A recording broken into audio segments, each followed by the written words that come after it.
Hello everyone, welcome back to my channel. তো আজকে আমাদের এখানে হচ্ছে শীতলা পুজো, আর সেই উপলক্ষে কিন্তু আজকে আমাদের সকলের বাড়িতে রান্না করতে নেই। আর আজকে কিন্তু দুপুরবেলাতে সকলে খাবো পান্তা ভাত। তো এটাকে কিন্তু শীতল পান্তা বলা হয়। তো তোমাদের বাড়ির কার কার বাড়ির ওখানে শীতলা পুজো হয় আর কাদের কাদের এরকম রিচুয়াল আছে অবশ্যই কিন্তু কমেন্টে জানিও। আর হচ্ছে দেখো, এখন কিন্তু খেতে বসে পড়েছি। তো চলো তোমাদের সাথেও শেয়ার করি, দাঁড়াও।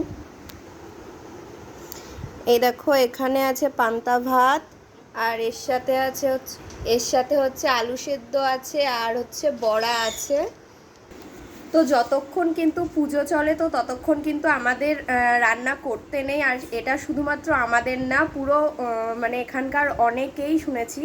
তো সকালেও খেয়েছি পান্তা ভাত, আর এখন বেজে গেছে অলরেডি বিকেল 4টে। তো পুজো শুরু হওয়ার পরেই কিন্তু বড়াটা ভাজা হয়েছে।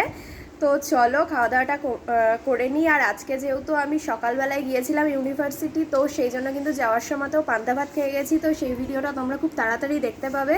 তো ভিডিওটা কেমন লাগলো জানিও। দেখা হচ্ছে খুব তাড়াতাড়ি, বাই।